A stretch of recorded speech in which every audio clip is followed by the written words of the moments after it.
Hello everyone and welcome back to the Next Level's video game talk show. It has been way too long and I'm really excited to talk about just everything, but there's a few we'll focus on today.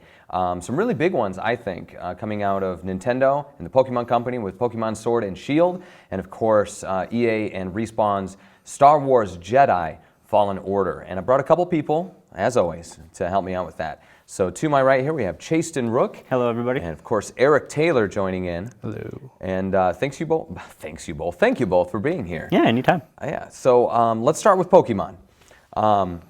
So this has been, the big debate is, handheld, is it a home console game?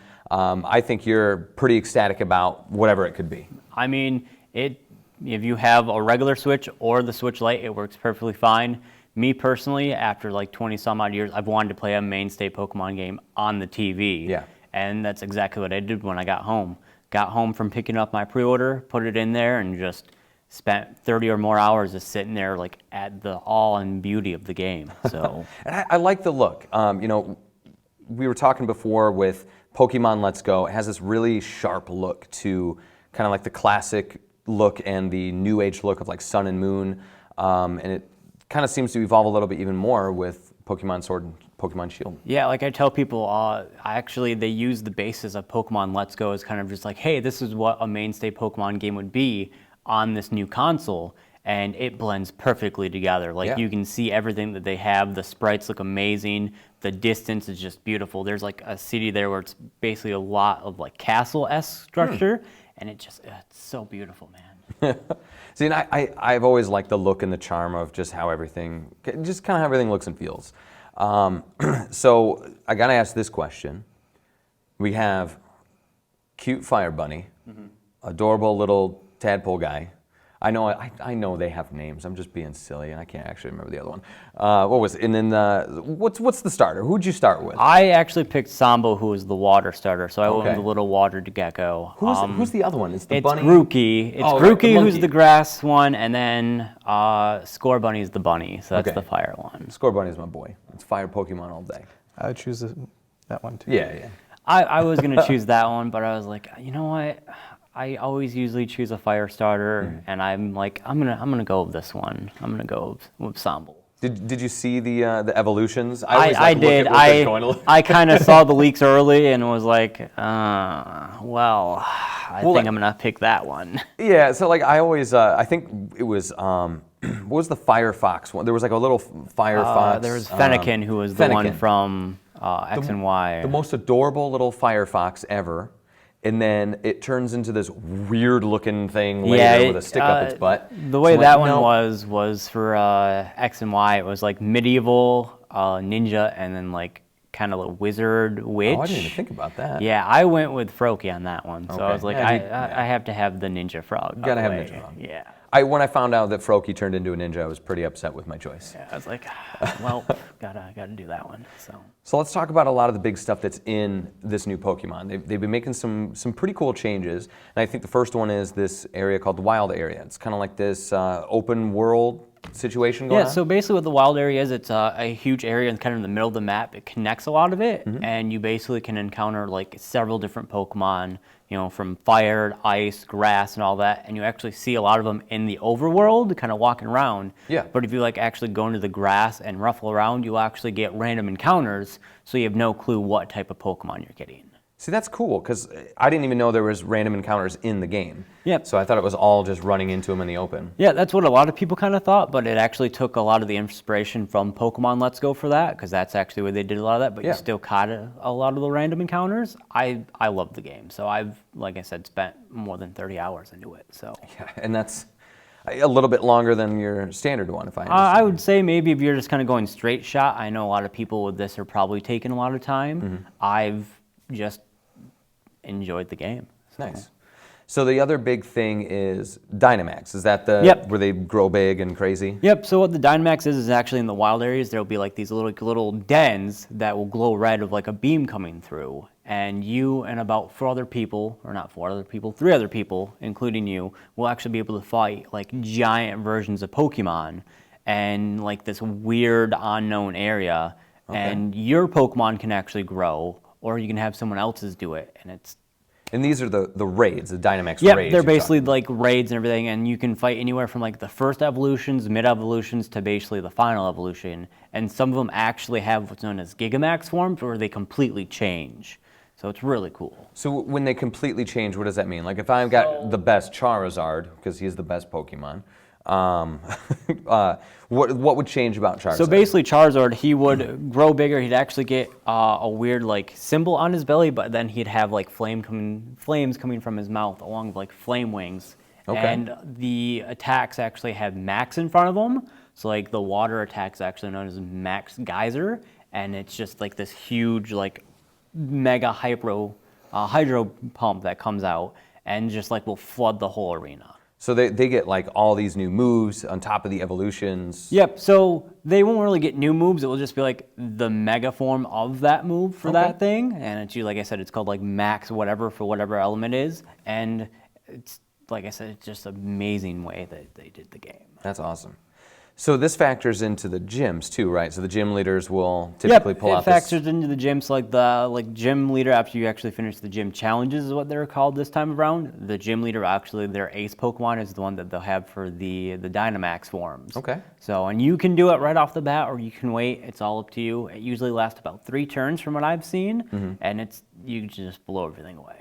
So let's go. So can you Dynamax like right away then, from the start of the game? Yeah, you can Dynamax as soon as you get like a little bracelet thing, like they did with like the other games. But as soon as that, like if the Dynamax calls for it, like if you're the one starting the raid, like if you're like, hey, come join my raid, you'll be able to do it right off the bat, or like within a few turns you can let somebody else do it. And then the same thing for the gym battles. You can decide, hey, I'm gonna let my Pokemon do this right away, or you can kind of wait. So can you Dynamax, like say you just run into a random Pikachu that's chasing you around? You cannot. You can't. Okay, can't Dynamax out of situations. No, you can't just be like, I'm gonna throw Tyranitar out and make it gigantic. No. Okay, so like Dynamax is more like just obviously for the raids, but then just in gym battles is really where you see. Okay, that's interesting. So you mentioned gym challenges. I kind of forgot about this, but it's not just hey fight. There's different things you do. You're actually doing like a lot of different things in order to get to the gym leader. Like one of the first gyms you actually go through, you actually have to hurdle a bunch of the new sheep Pokemon in like little areas, and you still have like the little challenging like challengers around, but it's just like, oh hey, you need to do this in order to progress everything, and they just changed it. Like another gym, you're basically kind of like in this little raft thing going down in like this chute, and like punching bags will come and like hit you, and it's like, what is this? I don't know. Exactly. I was like, I don't know what this is. All I know is you mentioned that sheep, and all I can think is you got to go look at that sheep. It's the most adorable sheep I've ever seen. It's pretty adorable. So. Well, that's awesome. Yeah, this game sounds really cool, and I know one of the big things that people are upset about is the what do they call it? It's the Pokedex. Yep, the National Dex. The National Dex. There we go. How do you feel about not every single Pokemon making it into this game? I mean, I'm a little upset that some Pokemon that I really want on my team or like kind of just catch in general aren't in the game, but I'm not too broken up about it. I'm not really one of the type of people that I'm like, I need to catch all like 700 Pokemon. I mean, it is a new system that they've never really had the honor of doing a mainstay Pokemon game on. Okay. It's just like, with Diamond and Pearl that were on the DS. They didn't add every single thing in.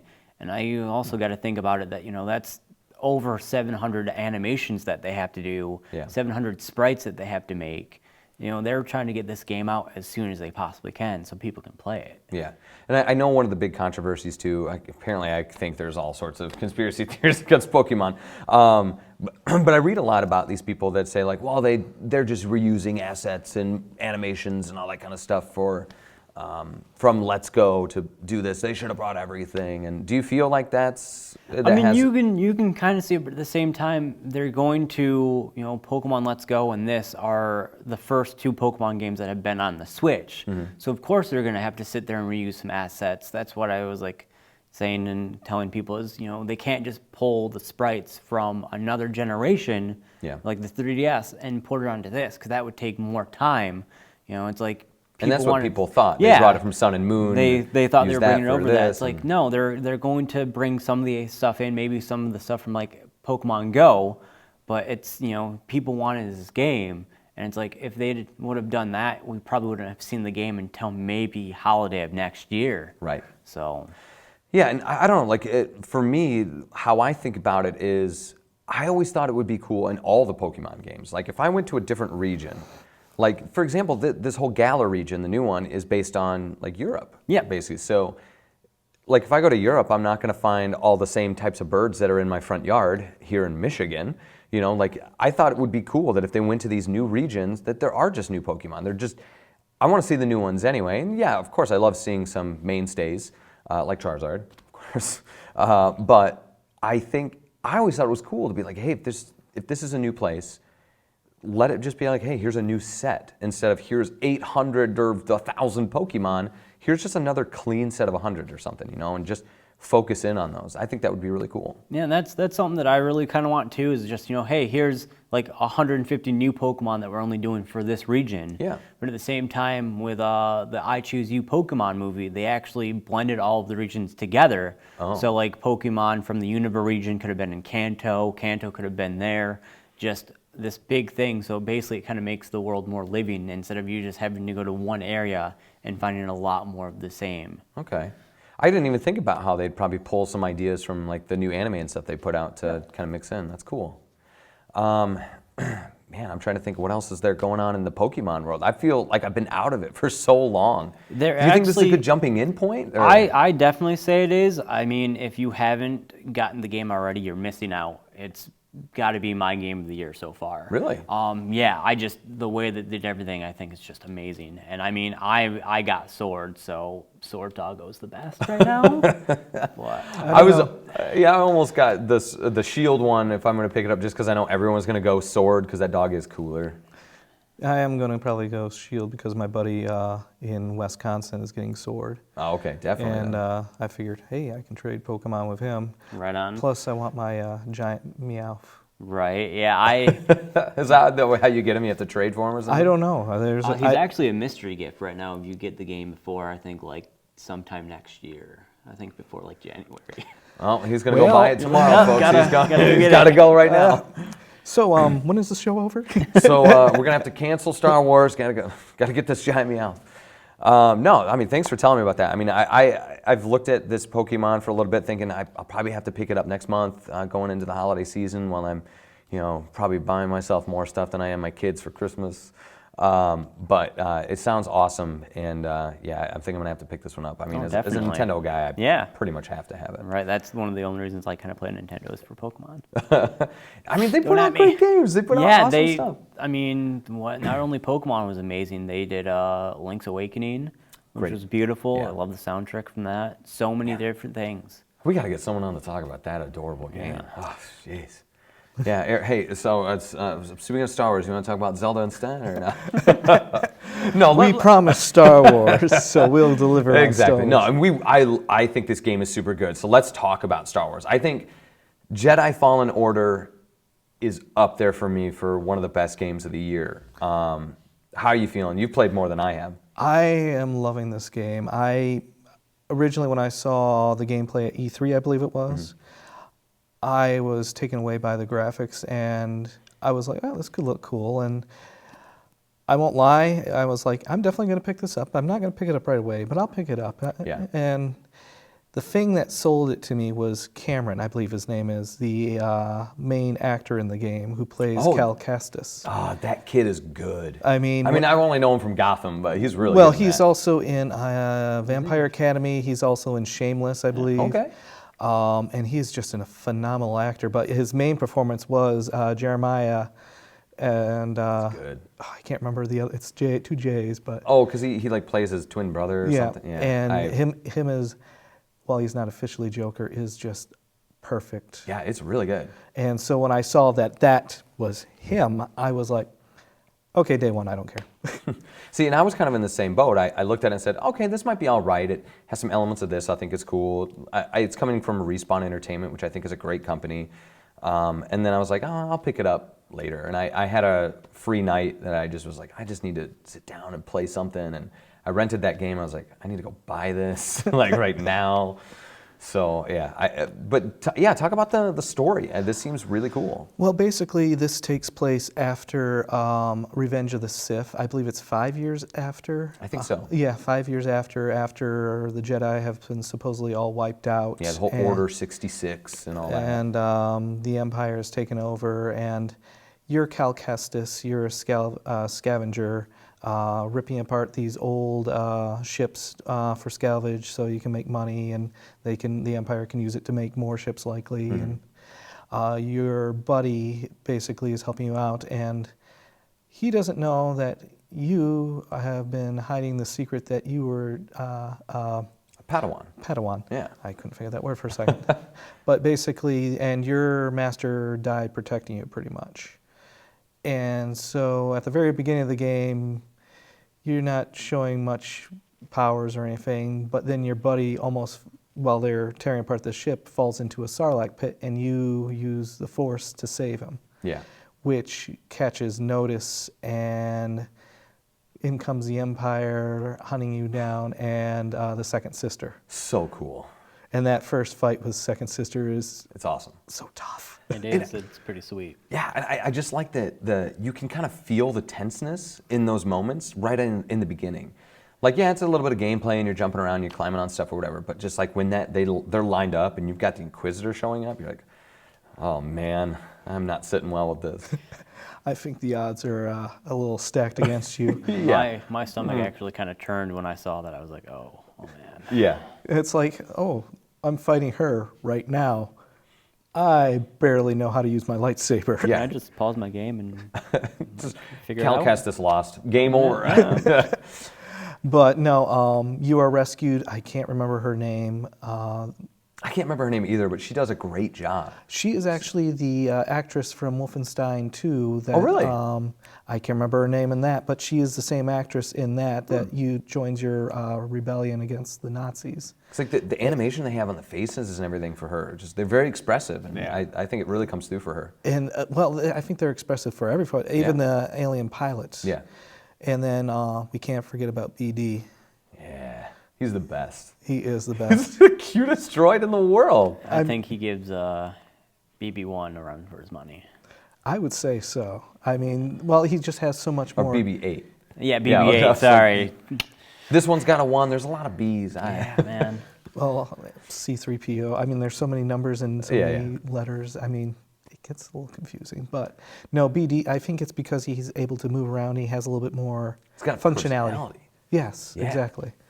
But no, so you are trying to restore the Jedi Order. You're trying to, you're on this mission, and I wish I could remember her name, but basically she puts you on a mission to look for these temples and artifacts to set up the new Jedi Order. Yeah. And basically the whole Empire is after you, so it's kind of... And it's a great excuse to have you romping around all these different planets, I think is neat. And that kind of brings me to the one of my favorite things about this game is that it's borrowing elements from like 3 really good games, I think. And we talk about these planets, and it brings in that Metroid element. Yeah, it's where you have to go back to each planet and find different ways of exploring. Like you might not have certain abilities when you first go to this planet, but you gain them later on, and then you'll have to come back. Like Darmoth is one of the planets. Something like that, yeah. I don't think you need all the abilities at first to get through some of that stuff, but there is definitely, like, I know I found something secret that I won't mention that was pretty cool on that planet. Yeah. It's this right here. Yeah. That's no secret. That's awesome. I was going to bring it up. Okay, well, Because I accidentally, so what they do is they give you, they say, hey, you can go to these 2 planets, and they'll say, this one's the main mission, and this one's some other place you'll go to. But I went there first thinking, oh, side missions, that's how video games work. And I found the double-bladed lightsaber, like, out of context or whatever, but I was so happy that I found that. Not because I actually don't prefer the double-bladed lightsaber, but... when you're in a bind. well, when you have, like, 5 stormtroopers shooting at you, and you just go, and then, they're all dead now, it's fantastic. It is, well, when they group up on you too, those, when the ones with the batons that light up group up the on scouts. you. Yeah, the scouts, it helps you out in that bind too, because you're hitting from multiple angles when you're fighting.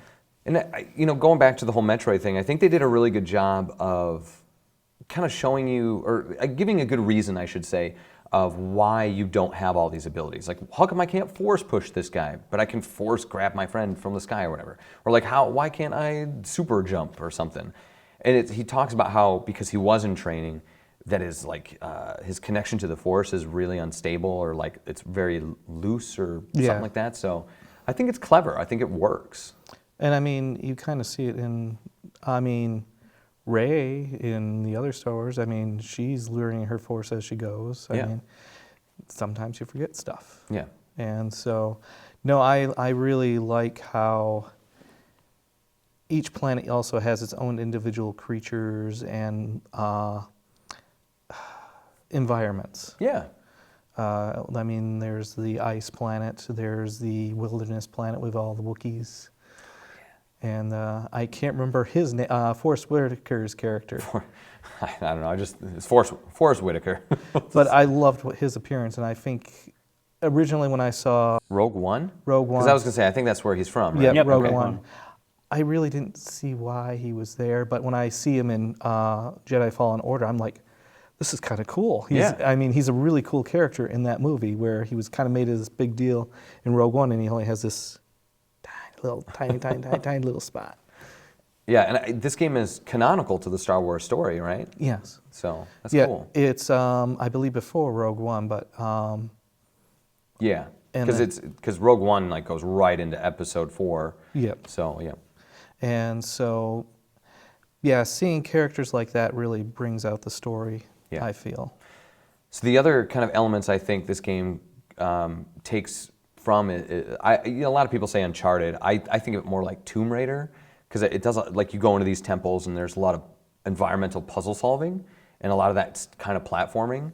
I think that's really good, and I think the combat is a really, I really like Sekiro. That's one of the first games we talked about on here, and Star Wars, I think, really pulls from that kind of game. I know people say Dark Souls, but this really is, it's the posture bar style thing from Sekiro, and jumping off ledges and getting those death blows.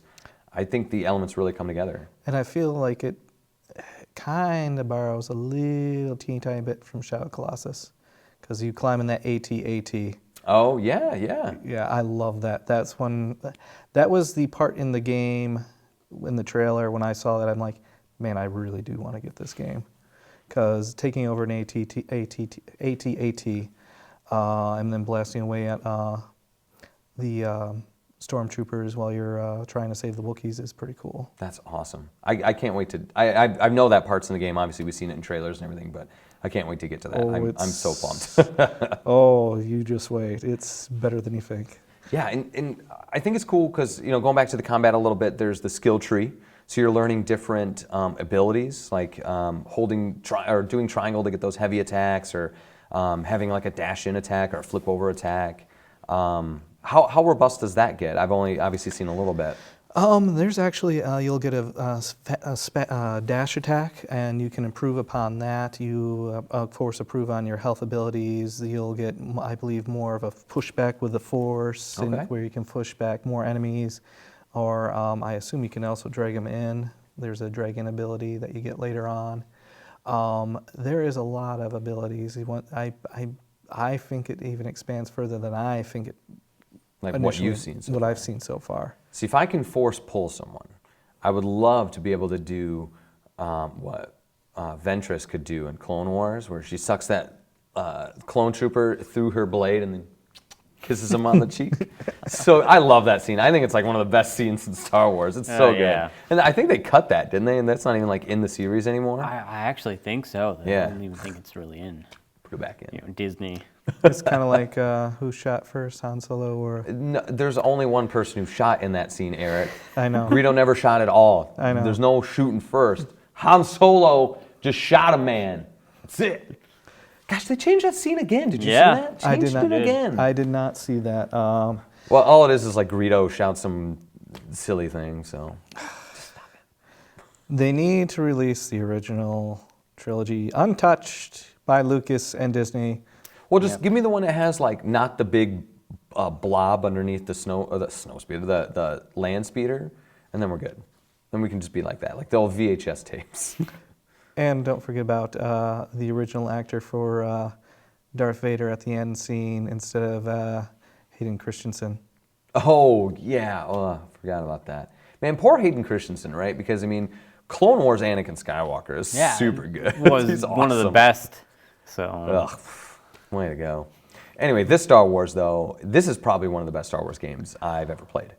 You see, my first Star Wars game, I have to say, was Shadows of the Empire. Well, yeah, I think that's a big one for all of us. Well, and then I think it was mostly, I skipped most of the Star Wars games except for the Battlefronts. And the Battlefronts were Those are really good, though. They were good, but it's one of those things where You just angered all the fans. They all left now. Yeah, well, they were great. They were great games. It's just they were limited on what you can do. Where this one, you can actually climb things, you can jump, actually do feel like a Jedi. Yeah. And I mean, the only thing that I feel like doesn't feel like a Jedi is one of the things Mark Hamill complained about when he did Empire Strikes Back was he was against Luke slicing off the arm of the Wampa. Oh, I see. And you're out there just cutting all sorts of things apart. All these animals, and it's like... Although that Toad, he can take a lot of lightsaber hits. Yes, he can, but it's like... It's not the Jedi way, but there is a part of me that goes the Sith way and goes, unleash your aggressive feelings. And I'm just like, okay. Especially when that Toad did kill me like 5 times. Right, yeah. I mean... Well, that's the other thing that's like the Soulsborne or like Sekiro is that they have these bosses that kind of fit that mold really well. And it's rewarding to kill them because you get something great out of it. Like experience or items or... I mean, yeah, the Toad is one of the big bosses I've come across. Actually, I've come across a few of them. And there's a big one that I didn't care for because it's a play on my fears, which... Oh, is it a giant spider? Possible. Let's just put it this way. Yes, of course, there is spiders in this game, but this one's a little bit bigger. You pushed past it, though. I'm proud of you. Trust me, it wasn't easy. Because it was fast. Dear God, it was fast. Oh, well, that kind of scares me a little bit, too. But no, it's graphically, I have an Xbox One S, and graphically it does have a little halting with the draw-in of the graphics. Yeah, even on an X and a PS4 Pro, it hitches a little bit. And it's a little sluggish when it load points. But I mean, other than that, the game is beautiful. Yeah, like I know people talk about how the game kind of has some slowdown and drop in frames, but I never once thought it affected the actual gameplay. So it hasn't bothered me at least. Well, I'm on an S, and it has, and I've noticed on a couple of occasions where it's like, wow, this is taking up some time. Oh, the load times, yeah, those are bad. Because it's like a good, I don't know, 20 seconds or an hour, I don't know. Yeah, it's about a second. Okay. Oh, no, not when you're loading between like even when you die, I think the load times are pretty hefty. No, I'm talking about actual, when you're... like textures. Well, no, when you're walking into a new room and it's an actual room that needs to require a little bit of load time, on the Xbox One S, it's about a good 2 seconds or 3 seconds. Oh, like where it freezes? Really? Yes. Oh, that's a bummer. Yeah, I'm like, oh. I guess play this game on PC because apparently the PC has none of these issues. Well, Xbox One X, I assume, doesn't have any of those issues. Yeah, I haven't had any like transition things like that happen. So that's good.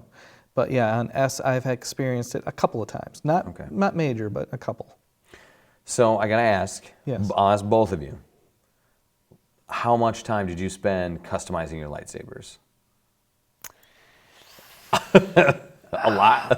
A lot. As soon as I got the double-bladed lightsaber, I was like, okay, I gotta do this, gotta make this look really cool. Yeah, because you can change the hilt, the grip, the other stuff, the bolts or whatever. I don't know, the lightsaber color. Actually, an interesting fact about that. They actually took that, the whole factor of that from the Galaxy's Edge section in Walt Disney. I forgot about that.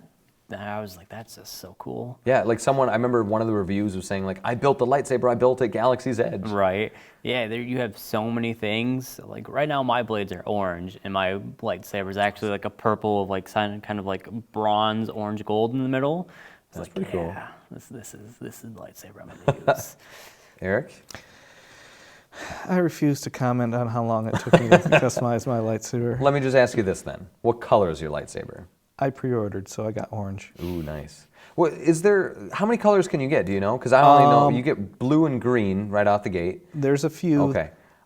Is purple one of them? Yeah? Yeah. Yeah, I'm going to play more of this game.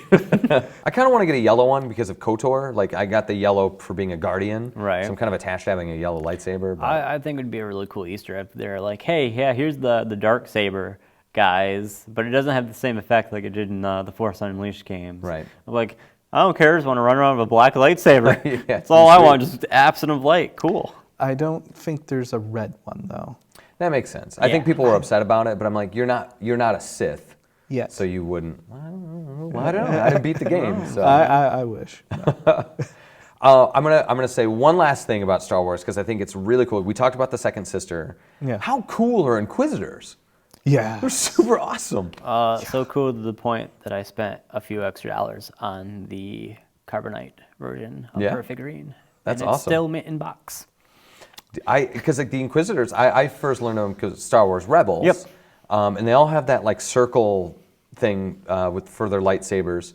Does that mean that they all have spinny lightsabers? Yeah. Okay. That's the thing about Inquisitors. They have helicopter blades. I don't know how much you guys know about the Inquisitors, but they're actually Jedi that slightly surrendered to the dark side of the Force, so they're not full-on Siths. Okay. So they can't really use like the Force lightning, which is, let's face it, the best Force power there is.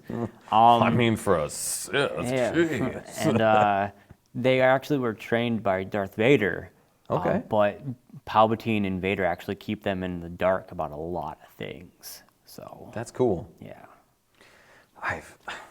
That game to me, I can't wait to dive back in. I keep not playing Death Stranding to play other stuff, not because Death Stranding is bad, but because there's so much good stuff that I want to see. Death Stranding is like 1,000,000 hours, and Star Wars is, I think, like 25 is kind of where people are sitting. I would say 30. Yeah. 30-ish. So it's a good length, it's a good story, a good game, and there's a lot of cute creatures too in it. Oh yeah. It's cute. Yeah. There's some cute creatures. I mean, BD1's good enough. I mean, if they just get more of just that kind of personality, I'm happy. There is one that you can. You remember the first planet you go to, the ice planet? Mm-hmm. Or no, the greenish, cliffish planet. Yeah. Bongo? Yes, Bongo. You remember those little creatures that pop out of the ground that are kind of like foxes? Oh yeah. Oh. To hang out with some of those. One of them might be able to hang out with you if you do something right. Yeah, that's awesome. It's basically you don't notice it right away, but your pilot notices weird noises on the ship and weird smells and food missing, and That's cool. yeah. And I just got to say props to actually both these companies, really. I mean, the Game Freak, Pokemon Company, bringing out this console version of Pokemon and adding some new things that sound really cool.